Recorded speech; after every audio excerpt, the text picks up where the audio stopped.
aquí en el Comité de las Alternativas por el cuidado de la vida en México conmigo.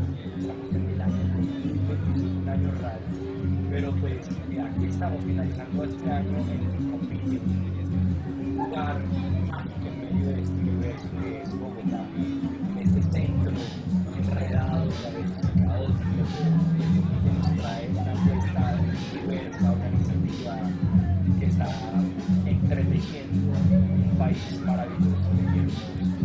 Pues aquí tenemos nada más y nada menos que a Hansley, pero ella se llama Hansley, pero es como Hans, Manos en inglés, Hansley. Y Hans, ¿por qué Manos? Pues resulta que Hansley es tijera y además teje, y hablando de tejido, pues está acá en el tejido, a través de investigación social, la conexión con los territorios, pues parte de este tejido que es las mil maneras de poder vivir. Entonces, con esta presentación, pues yo así la hago así como a la ligera, pero realmente quiero que te presentes y pues bienvenida a este espacio de podcast del Comité de las Alternativas. Hola, ¿cómo estás? Estoy muy feliz de hacer parte de este espacio, de esta juntanza. Y bueno, sí, me dicen Hans y soy codirectora, cofundadora del grupo Crochet Títeres. Bueno, acá estamos con Crochet Títeres. Y la pregunta que quiero hacerte como para comenzar esta conversa es ¿cómo Crochet Títeres es una apuesta por el COVID? Bueno, Crochet Títeres tiene que ver con unas reivindicaciones sobre algunos oficios y también algunas formas de existir que han sido entendidas como liminales o subalternas, como el tejido y como los títeres. Con respecto a otras artes, los títeres ocupan un lugar liminal. Igual también el trabajo manual, ¿no? Hay una distinción entre arte y artesanía que se ve reflejada en maneras de vivir, en acceso a recursos, a espacios. Y para nosotras, Crochet Títeres tiene que ver con el buen vivir, porque nosotras hallamos en esos lugares unas profundas sabidurías, porque nosotras afortunadamente vivimos de lo que amamos y son hacer esos saberes que de pronto no se cree que sean muy lucrativos o que eso pueda traer una buena vida, pero nosotras vivimos de lo que amamos, es decir, hemos hecho realidad un sueño que parecía difícil. Entonces, buen vivir es poder soñar y eso es un acto político profundo y trascendental y eso es lo que estamos haciendo. ¡Wow!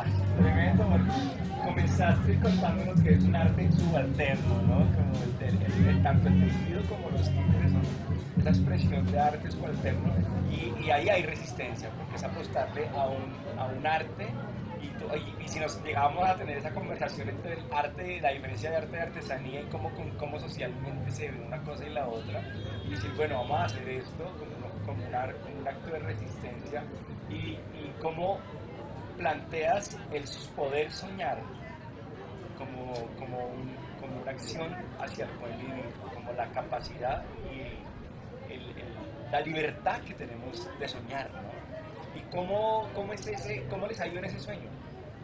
Bueno, nosotras con Victoria Sánchez, que es la otra compañera con la que fundamos este grupo, cuando estudiábamos antropología y éramos muy jóvenes en la Universidad Nacional, ya desde el 2004, ya son 21 años haciendo títeres juntas, pues como se ha tejido. Nosotras siendo antropólogas, no habíamos tenido en ese momento tercer semestre ni una salida de campo, pero Mario Larte, que fue quien nos inicia en el mundo de los títeres, nos lleva a los barrios a organizar el Entepola Colombia, que es algo que se teje.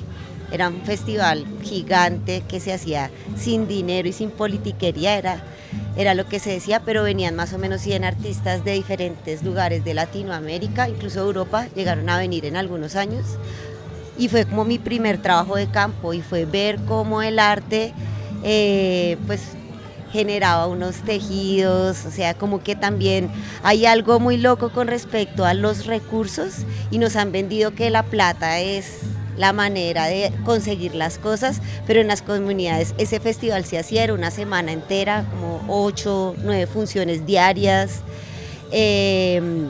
la comida, la estadía, todo se conseguía gestionado con la comunidad y ahí entendimos cómo el tejido hacía posibles realidades maravillosas, hemos conocido personas increíbles y pues ahí empezamos a ver que sí es posible soñar y hacer cosas que nos parecen súper difíciles, porque creo que es también parte de esa trampa del sistema, hacernos creer que hay cosas que mejor no pida eso, mejor no sueñe tanto, que eso no es para ustedes, es para los que tienen.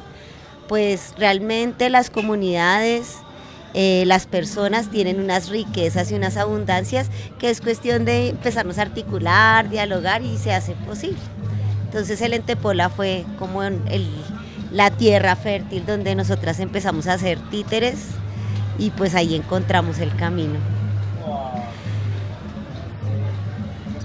¿Cómo se va descubriendo que efectivamente el arte tiene un poder comunitario tremendo y cómo la acción del tejer, ¿sí? Es como una acción política alrededor de la juntanza, de la creatividad, de la sanación, de la misma comunicación, que las cosas que los hilos que nos unen y cómo siempre y durante los últimos años se ha vuelto un poco como de moda el tema hablar del tejido alrededor de lo comunitario y no es en vano, ¿no? Porque es un ejercicio que implica paciencia, concentración, estar juntos unos con otros, entonces pues, esa palabra tuya muy linda en ese sentido. Y aquí en el convite, ¿qué vinieron a traernos para aportar al sancocho de las mil maneras del buen vivir? Bueno, estamos felices de estar acá.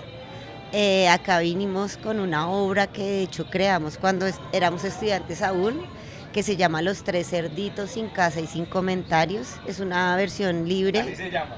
Así se llama porque es versión libre, digamos que cuando tú dices adaptación o cuando dices está basada en Los Tres Cerditos, esta es una versión libre porque nos fuimos lejos, digamos, de la versión original.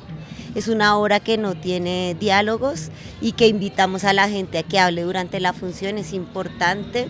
Y pues es una obra que habla de, nos pensábamos esa idea como tan con estos discursos del desarrollo y de los tres cerditos, que el bueno es el que construye en cemento, y como que no nos gustaba tanto eso, y pensábamos en esta idea de la juntanza, ¿no? Que tal vez la respuesta era entenderse como parte del territorio y en vez de llegar a invadir y sacar y explotar, era como tal vez si me puedo entender con mis hermanos y hermanas, no estoy compitiendo por quién es mejor y quién hace la casa más linda, que es que así nos tienen, sino que se juntan y ahí pues sale una pachamama, sale el abuelo, ¿no?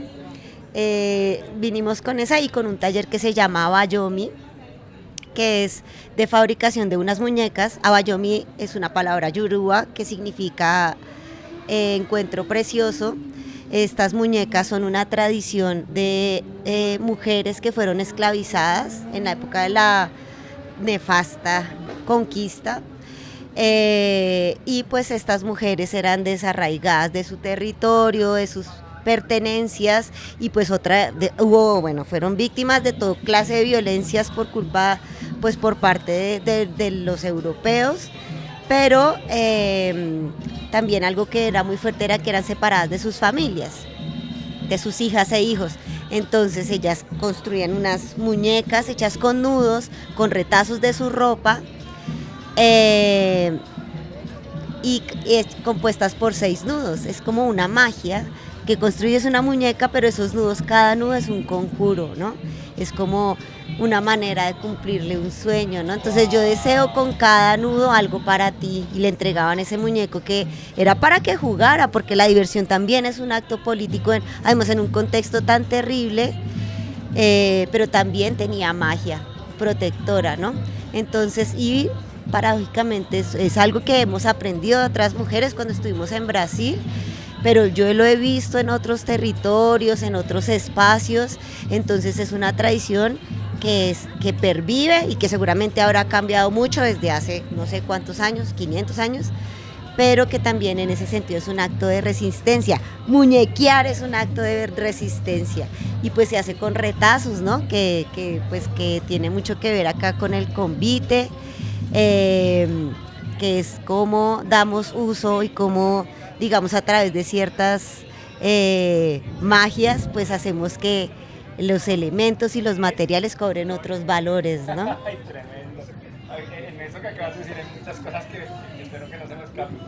Como ni siquiera digamos resignificación, sino la transformación, la transmutación del cuento de los tres cerditos alrededor de la mutanza, que también es tremendo porque es como la dirección hacia lo que va el buen vivir, y lo hemos hablado en estas entrevistas, y es que no es mi lote, no es mi finca, allá al otro, eso no es el buen vivir es construir en comunidad y solucionar lo que va pasando en la vida en conjunto. Y eso que ustedes, me encantó, no la vi porque estamos acá, pero me hubiera encantado verla. Y ahora te voy a preguntar tus redes para finalizar, le dejemos a la gente para que la sigan, pero me parece muy lindo cómo Hans nos deja para ese sancocho de las mismas maneras de vivir, la capacidad, la libertad de soñar, ¿no? Pero también acaba de decir algo y es divertirnos, el poder divertirnos alrededor de la juntanza, del tejido, de la acción creativa, también creo que es fundamental para ese buen vivir, para esas maneras del buen vivir.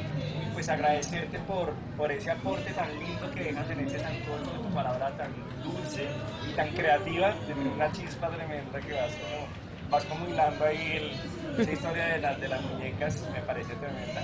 Y pues por último preguntarte para que la gente que está viendo esta entrevista pueda seguirla, seguirle la pista, encontrarse con ustedes, proponerle cosas, ¿dónde puede ser? Claro que sí. Nosotras nos llamamos Crochet Títeres, crochet sin T al final.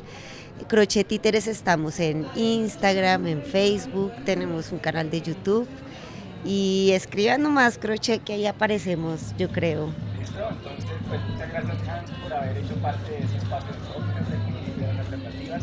Quedé como imaginándome todo lo que cuentas, entonces muy agradecido y pues nada, sin más palabras, gracias, que vivas contigo. Sí, que viva el convite, así es.